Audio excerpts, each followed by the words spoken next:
इस कार्यक्रम के प्रायोजक हैं कृषि मंत्रालय, भारत सरकार।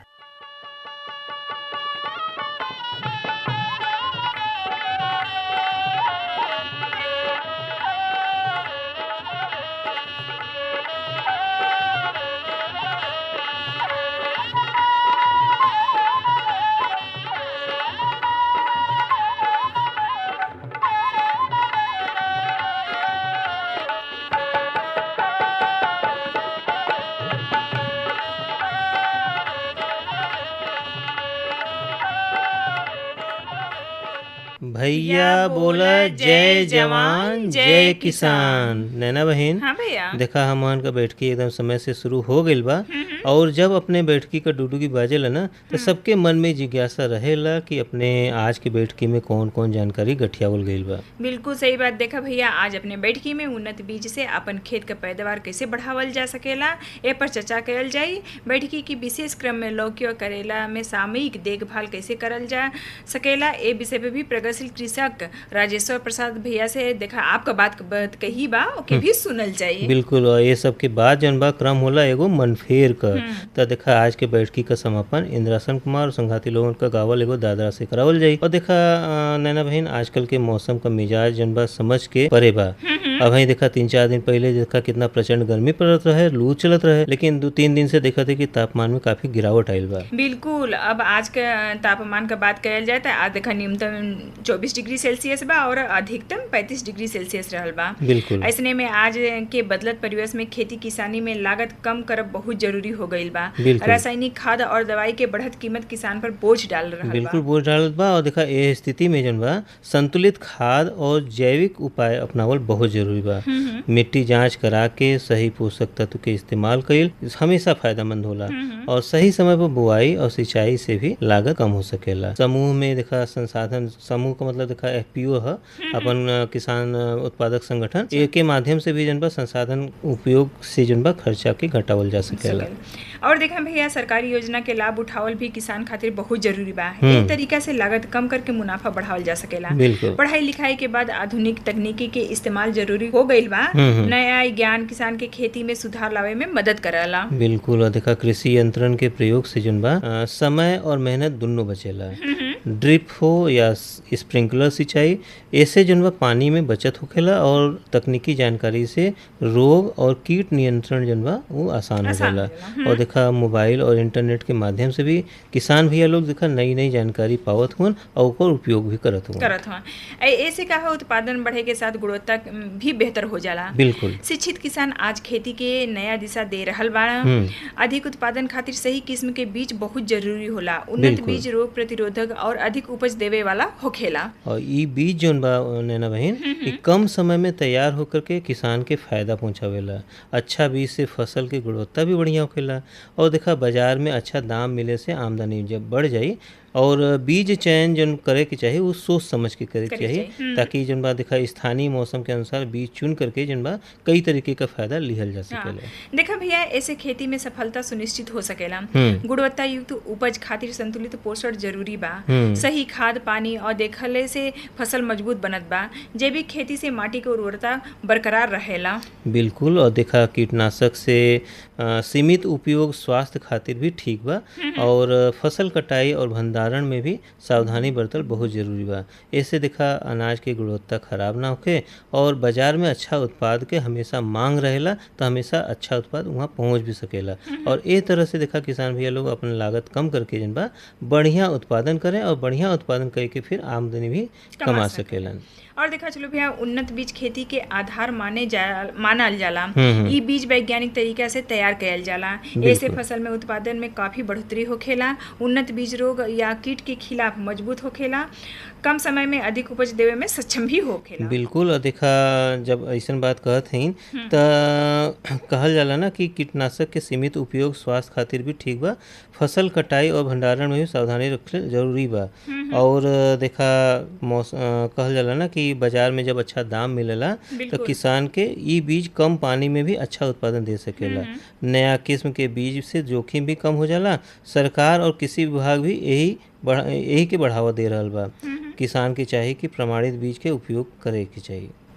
बिल्कुल सही बात कर ली हैं। देखा बाजार में जब अच्छा दाम मिलेला तो सही बात है कि सही होला, लेकिन मौसम के असर के भी ये बीज जौन है कम पड़ेला। बिल्कुल। किसान के मेहनत के सही परिणाम मिलेला, इसे खातिर अधिक लाभदायक बन जाला। उन्नत बीज के फसल की गुणवत्ता भी बेहतर हो जाला। सही बात कह लेने के जब ये सब चीज होला तो अनाज के जौन आकार बा, रंग बा, वो भी सही हो जाला और स्वाद भी बढ़िया होखेला। बिल्कुल बिल्कुल। और देखा एकदम सच बात कहले नैना बहन। ऐसे देखा पैदावार बढ़े से आमदनी भी बढ़ जाला। और देखा नैना बहन, हमन का बात कही तो होत रही, लेकिन आज लौकी और करेला में सामयिक देखभाल ए विषय पर प्रगतिशील किसान राजेश्वर भैया से हमार भेंट मुलाकात भइल रहे।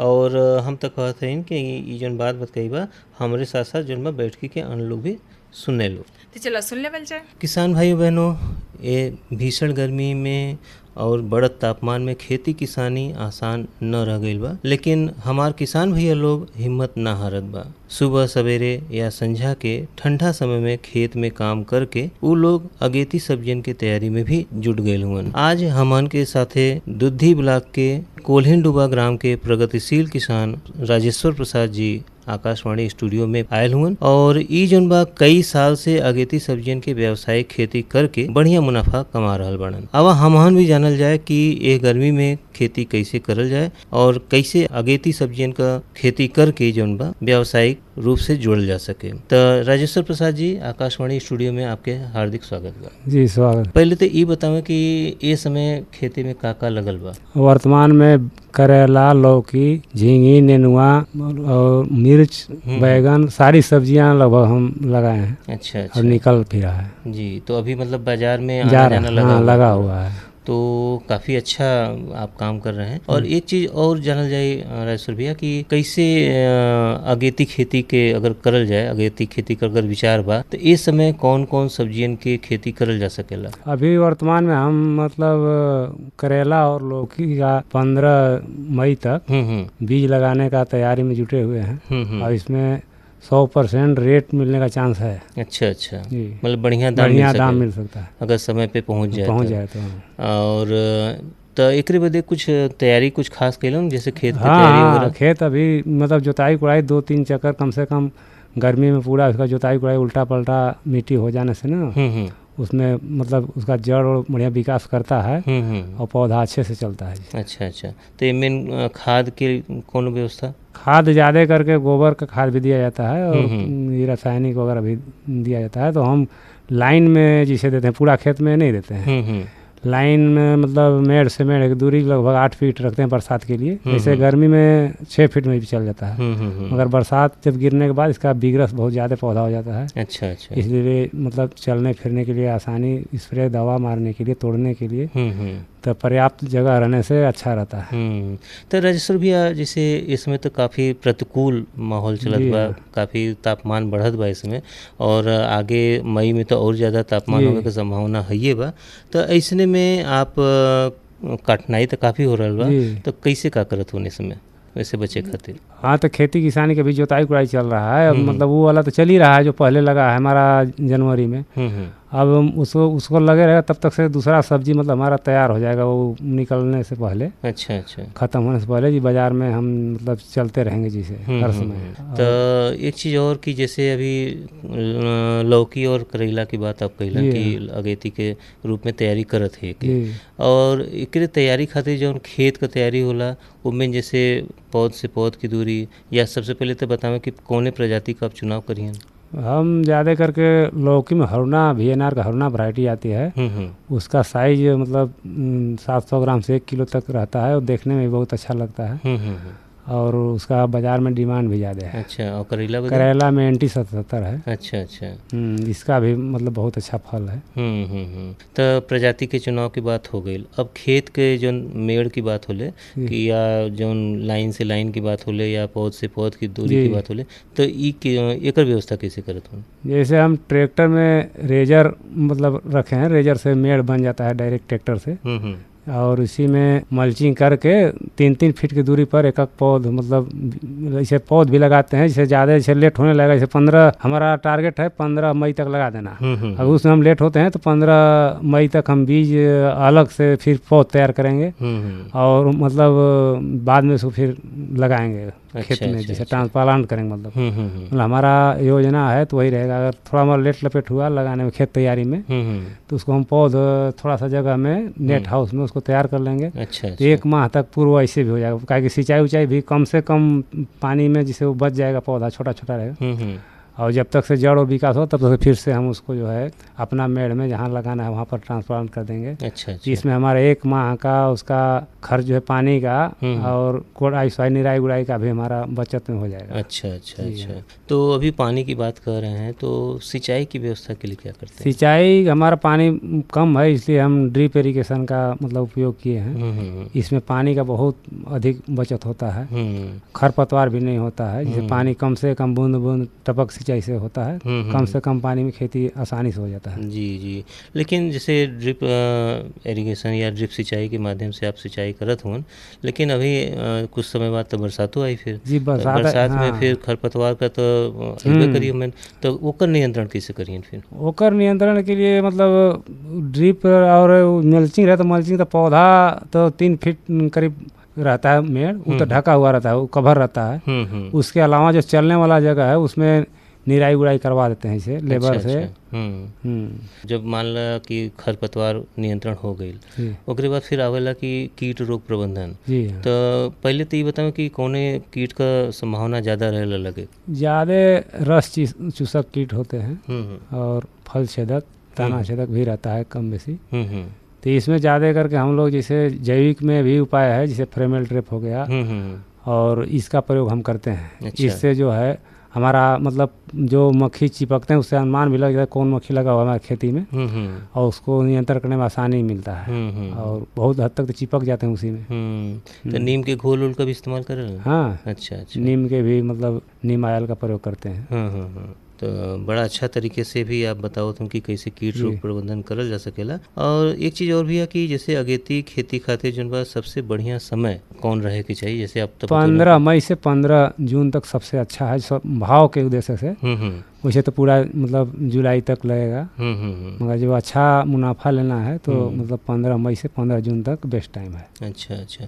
और कुछ खास सावधानी जौन बतावें कि कैसे हमार जौन नएगा किसान हुअन तो वो लोग भी जौन बा ओके करें? और हाँ, तो उसीलिए तो बोल रहे हैं ना, जैसे ज़्यादा नई खेती तैयारी कर पाए होंगे तो नर्सरी मतलब कोकोपीट और ट्रे मिलता है बाजार में, उसी में तैयार करके पौध जो है और 1 माह तक की सहूलियत मिल जाएगा। अच्छा। और उसमें पानी कम भी होगा तो मान ले अगर 15 मई के बीज डालते हैं तो ऐसे भी मतलब 15 जुलाई तक बारिश हो ही जाता है। 1 माह तक, तो उसमें 1 माह आगे हो जाएंगे वो पीछे से भी तैयारी करके, तो उसमें ज़्यादा बेनिफिट हो जाएगा। जी जी। तो ऐसे में जैसे कुछ किसान लोग आप तो मान ला माटी शोधन और बीज शोधन तो करेले हुई हैं, लेकिन जे न करौले हुई तो ओके का परेशानी हो सकेला?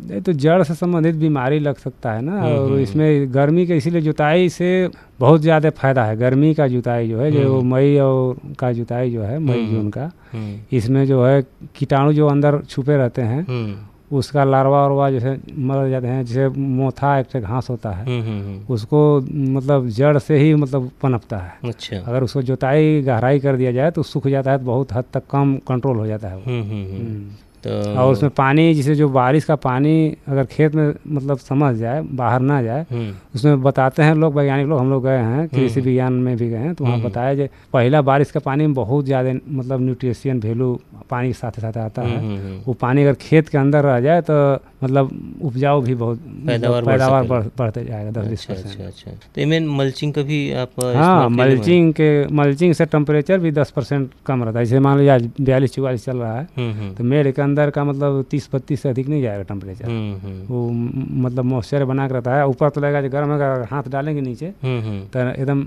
ठंडा महसूस होता है, तो इसे पौधा के आसानी रहता है उसमें। और कीट का भी जैसे जब मल्चिंग पर पेपर पर पड़ेगा ना सूरज का प्रकाश, तो वो जो है उसमें सिल्वर लगा रहता है, वो रिटर्न करता है, तो उसमें कीट का भी रहने में परेशानी होता है। जैसे पत्ता के अंदर छिप के रहते हैं तो उसमें भी मतलब राहत रहता है। अच्छा, मतलब कीट रोग की संभावना कम रहती है? हाँ, कीट के भी कुछ हद तक मतलब 10% तक उसमें बचत रहता है। अच्छा। तो बड़ा अच्छा उपाय बतौलन। अच्छा, एक चीज़ और राजेश्वर भैया कि जब फसल हो जाई फसल कितना दिन बाद जन भाई फसल बाजार तक जाए लायक हो फसल मतलब वैसे 45 दिन से लेकर के मतलब 2 महीने 60 दिन तक। तो टेम्परेचर है तो थोड़ा लेट भी हो सकता है।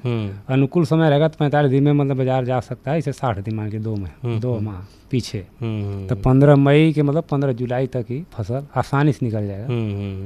तो इसमें जैसे भीषण गर्मी चलत बा, हाँ, तो इसीलिए 15 दिन लेट होगा। लेट होई। तो भीषण गर्मी जब चलत बा तो सिंचाई का मांग ज़्यादा होत हो इस समय पौधन के।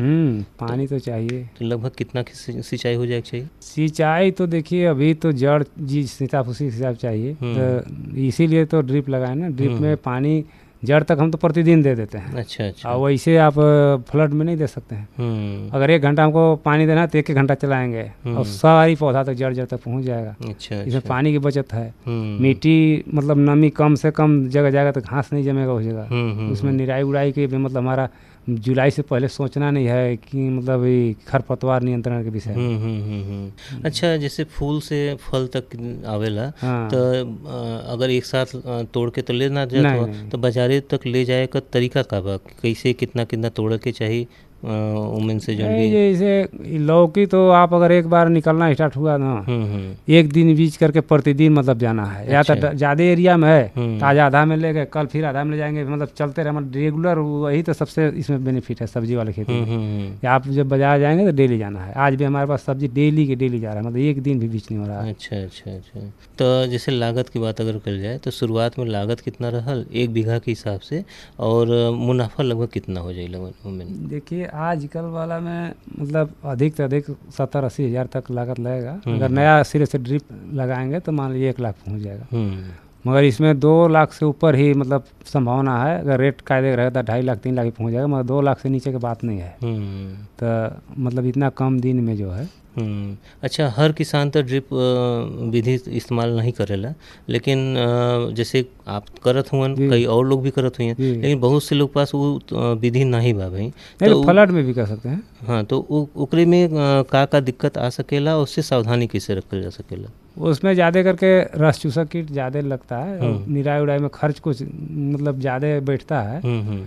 और वो भी सही है। मान लीजिए अभी कर लेंगे तो छोटा पौधा में ज़्यादा पानी तो नहीं लगता है। जैसे नाली बना देंगे, नाली पानी दौड़ाना है। इसके बाद गर्मी जैसे 15 जून तक तो मान लीजिए रहेगा, 15 जून तक लगभग बारिश हो जाता है। मानसून आ जाएगा तो फिर पौधा अपना चलेगा हिसाब किताब से, और पीछे बहुत तेज़ी से बढ़ेगा। जी जी जी। तो राजेश्वर भैया, देखा आप तो बड़ा अच्छा तरीके से आप बतौलन कि कैसे अपने खेत में सावधानी बरत करके अच्छा से अच्छा व्यावसायिक खेती करल जा सकेला, खासतौर से लौकी और करेला का। जो नया किसान भैया लोग हुअन जी आपके सुनत हुअन रेडियो के माध्यम से, तो उनके का संदेश दियल जाइए? यही संदेश दे रहे हैं, ये खेत अगर खाली है तब तो ठीक है, अपना तैयारी कर ले, और नहीं भी है तो एक जो है थरहा विधि जिसे बोलते हैं, जो नर्सरी तैयार करके उसमें जो है उन लोग सक्सेस हो जाएंगे। अच्छा अच्छा। अगर मान लीजिए पहले 15 जून के बीज मतलब डाल दें नर्सरी में, और 15 मतलब जुलाई तक भी अगर रोपाई कर देंगे तब भी बहुत आगे रहेंगे। अच्छा, और इसमें बेनिफिट का मतलब चांस है ज़्यादा और किसानों की अपेक्षा। अच्छा अच्छा। कहने का मतलब किसान भाई देखिए, राजेश्वर प्रसाद भैया देखिए कितने अच्छे तरीके से जो है अगेती खेती करके जन बा अपने लौकी और करेला का खेती करत होने समय, और जुगाड़ में हुअन कि कैसे समय से पहले जा कर के बाजारे में जनबा सबसे अच्छा मुनाफा कमा सकें। ऐसे ही आपके भी जनबा इनसे इनके अनुभव से कुछ सीखे के चाहिए, और उम्मीद बा कि ये जानकारी आप सब लोग के अगेती खेती में सफल होए खातिर काफ़ी अच्छी जानकारी मानल जाए। तो ये आशा के साथ कि आज के कार्यक्रम में आपके जौन बा काफ़ी अच्छी जानकारी मिलल हुई, और राजेश्वर भैया आप जौन बा इतना अच्छा जानकारी देहलन, अपने बहुमूल्य समय में से समय निकाल करके आकाशवाणी स्टूडियो में अइलन, एकरे बदे आपके बहुत बहुत धन्यवाद। धन्यवाद। अरे क्या कर रहा है? इधर इधर इधर, हम बोल रहे हैं तेरे बीजू का। पुतला बोल रहा है? पक्षियों से तो हम खेत को बचा लेते हैं, पर इन घातक रसायनों से कैसे बचाएं? मतलब? देख बेटा, तू जो ये अंधाधुंध रसायन मिलाता है ना, मिट्टी की सेहत बिगड़ने लगी है, और जब माटी ही कमजोर पड़ जाएगी तो उपज कैसे सेहतमंद होगी? अरे पहले ऐसा नहीं था, पूछना अपने बड़े बुजुर्गों से, कैसे फसल लहलहाती थी, शुद्धता झलकती थी। हाँ, माटी भी तंदुरुस्त और लोग भी। पहली वाली बात कहा, पर अब तो सब यही डाले। सब नहीं, आज भी लाखों जागरूक किसान परंपरागत विधि से फसल उगा रहे हैं, खर्चा कम और उपज की कीमत भी बेहतर पा रहे हैं। सच है? रे बेटे एक्सपीरियंस से बता रहे हैं, धूप में बाल सफेद नहीं किए हैं। हाँ। ठीक है भाई, मैं भी आज से जैविक खेती शुरू करूंगा। माटी से प्रेम की परंपरा है, परंपरागत खेती। हर जोखिम से निकल कर फसल आए, सुरक्षित हो जाए। फसल बीमा से हर किसान अब आत्मनिर्भर हो जाए। संकट के समय प्रधानमंत्री फसल बीमा योजना किसानों के लिए वरदान है। अब सूखा पड़े या बाढ़ आ जाए कोई डर नहीं, अब ओले पड़े या कीट पतंगे फसल खा जाए कोई फिक्र नहीं, क्योंकि हमने लिया है प्रधानमंत्री फसल बीमा। बुआई से फसल कटाई तक हर जोखिम का दावा, न्यूनतम प्रीमियम पर अधिकतम भुगतान का वादा। योजना से हर साल जुड़ रहे हैं 5 करोड़ से ज्यादा किसान। अब आपकी है बारी। नजदीकी कृषि कार्यालय, सहकारी समिति, बैंक शाखा, अधिकृत बीमा कंपनी या जन सेवा केंद्र में स्वेच्छा से करा सकते हैं पंजीकरण। फसल बीमा पोर्टल या फसल बीमा ऐप द्वारा भी कराया जा सकता है पंजीकरण। प्रधानमंत्री फसल बीमा योजना, आपकी फसलों का संपूर्ण सुरक्षा कवच। कृषि एवं किसान कल्याण मंत्रालय, भारत सरकार। देखा भैया, अभी हमने लोगन संदेश सुनी जाए, उसके पहले कितना बढ़िया जानकारी मिलल है कि लौकी और करेला में सामयिक देखभाल। अपन जो राजेश्वर प्रसाद रहना उनसे देखा अपन आपका बातचीत रहल है, तो कितना बढ़िया जानकारी मिलल। देखा नैना बहन, हर बार हर जानकारी का निचोड़ यह रहेला कैसे कम से कम लागत लगा करके उत्पादन अच्छा ज्यादा उत्पादन। और उत्पादन अच्छा हो और साथ ही साथ गुणवत्ता युक्त हो। बिल्कुल। और गुणवत्ता युक्त रही तभी जन बाजार भाव अच्छा मिली। तो देखा आज हमको तो लगा तो कहीं का बाजार भाव कहीं का ठेवले ही, कहाँ का बाजार भाव आज तो देखा है ये बाजार भाव को बात करी है। तो देखिए पुनर्वासी चौहान भैया अपन भेजले हैं मध्यपुर का बाजार भाव कुंतल में है, कहा तो बाच दे हैं। बिल्कुल। देखा लौकी करेला के बात होत रहे तो लौकी करेला से शुरू करा तो और अच्छा लगी। हाँ, तो देखा जब लौकी करेला की बात कर लिए तो देखा लौकी 800 रुपया कुंतल है और करेला 1000 रुपया कुंतल है। और देखा है आलू लाल जौन है 1000 रुपया कुंतल, आलू सफेद 800 रुपया कुंतल, प्याज 1200 रुपया कुंतल, टमाटर 1000 रुपया कुंतल, बोड़ा 1800 रुपया कुंतल, कोहड़ा 500 रुपया कुंतल, लंबा बैगन 2000 रुपया कुंतल, गोल बैगन 35 रुपया कुंतल, परवल 5500 रुपया कुंतल और भिंडी 1300 रुपया कुंतल, नेनुआ 1600 रुपया कुंतल, कुनरू 2500 रुपया कुंतल, मूली 2000 रुपया कुंतल, हरी मिर्च जौन हो 3500 रुपया कुंतल, लहसुन 6500 रुपया कुंतल, धनिया 4000 रुपया कुंतल, पुदीना 3000 रुपया कुंतल, अदरक 8000 रुपया कुंतल, सूरन 4500 रुपया कुंतल, कटहल 2000 रुपया कुंतल, पालक 1000 रुपया कुंतल, तरबूज 1500 रुपया कुंतल, खरबूज 2500 रुपया कुंतल, पपीता 1600 रुपया कुंतल, गाजर 2000 रुपया कुंतल, शिमला मिर्च 4000 रुपया कुंतल, चुकंदर 1500 रुपया कुंतल, बीन्स 2500 रुपया कुंतल, कच्चा आम 2000 रुपया कुंतल, खीरा 1000 रुपया कुंतल, ककड़ी 1200 रुपया कुंतल, फूल गोभी 1800 रुपया प्रति सैकड़ा और पत्ता गोभी 2200 रुपया प्रति सैकड़ा, नींबू जौन है वो 500 रुपया प्रति सैकड़ा रहल। देखा ईद रहल मधुपुर मंडी के बाजार भाव। पुनवासी भैया के भी दियल जाए धन्यवाद। और साथे साथ देखा राजेश्वर भैया भी देखा इतना अच्छा जानकारी दिलन, उनके भी धन्यवाद दियल जाए। लेकिन धन्यवाद आज कैसे करावत थी आज तो देखा धन्यवाद के बात है तो इंद्रासन कुमार और संघाती के गाँव लेके दादरा बा कहा तो सुन लेवल जाए। तो तनको न हो देर हो जाएगो मन फेर।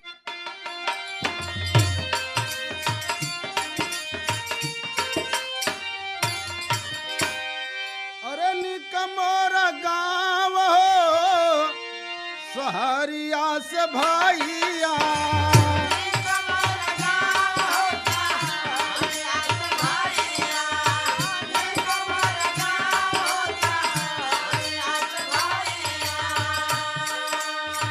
बगियन में कोयल बोले, खेत में चिड़ैया रामा।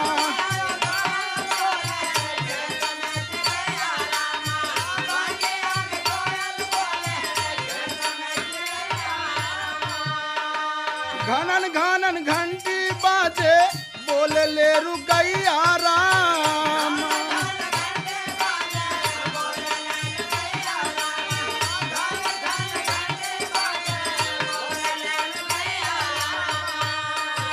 दुआरे पे लइका जुट के करे चाव माव, सहरिया से भाइया निक मोरा गाँव हो।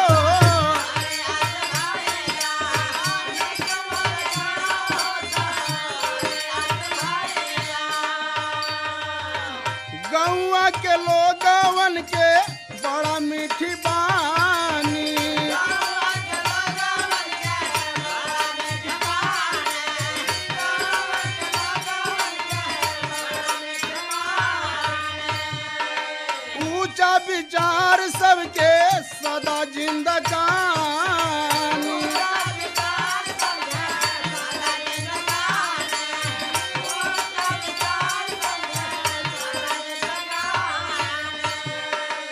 ऋषियन महर्षियन के नियरा स्वभाव हो सारिया से भाइया निक मोरा गाँव हो सारिया से भाइया।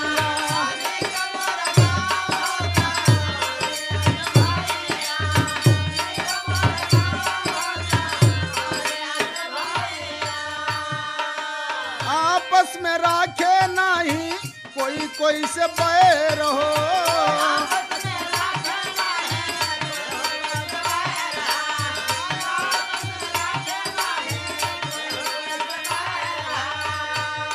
गाँव भर सब चाहे सब ही का खैर हो।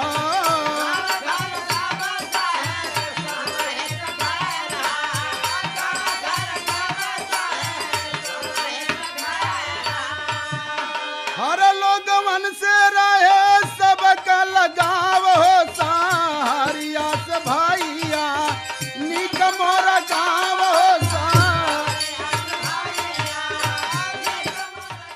नैना बहन, हाँ भैया। देखा कितना अच्छा मनफेर चल रहा बा इंद्रासन कुमार संघाती लोगन के माध्यम से, एगो दादरा के माध्यम से मनफेर करावत हुन। और देखा जहाँ तक गांव और शहर की बात हो रहल बा कि हर जगह से जौन बा हमार अपन गांव ही नीक बा। कारण ओकर ये बा कि देखा वहाँ हर तरीके का अगर देखल जाए तो वातावरण जौन बा हरा भरा मिलला, शुद्ध हवा मिलला। लेकिन अब देखत है कि कुछ लोग जन बा वहाँ पहुँच करके शहरीकरण में लगल हुआ। का कहल चाहिए के बारे में? तो देखा ये बात तो सही कहलन है। देखा अपन किसानन के जमीन लेके उसमें प्लांट बैठावत हुआ, तो देखा वहाँ भी प्रदूषण का प्रकोप अब शुरू धीरे धीरे हो गल बा। लेकिन फिर तब पर भी हम तो यह कहा कि शहर से तो बढ़िया गाँव में लगत। बिल्कुल बिल्कुल। और देखा जब ऐसे बात बा तो काल ही जब अपने पंचायती में जुटल जाए, अपने बैठकी में जुटल जाए, तो पंचायती में जब किसानन बदे जन बात खोई उनमें जौन बा बागवानी का व्यावसायिक रूप लाभ ही लाभ ए विषय पर अविनाश यादव भैया से अपन भोला भैया के बात कही हम आना करके सुनल जाई। और रहल बात देखा अभी अपने गांव में देखा कई तरीके का योजना भी चल रहा बा, चाहे किसान से जुड़ल बात हो, चाहे युवा से संबंधित हो, चाहे अल्पसंख्यक से हो।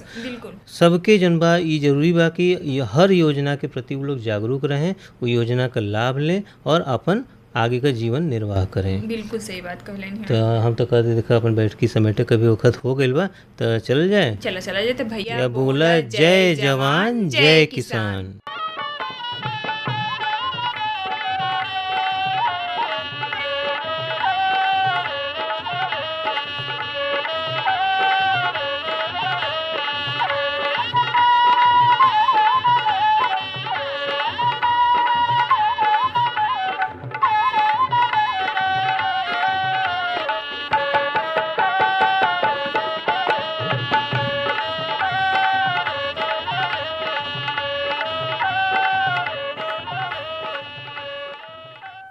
इस कार्यक्रम के प्रायोजक थे कृषि मंत्रालय भारत सरकार।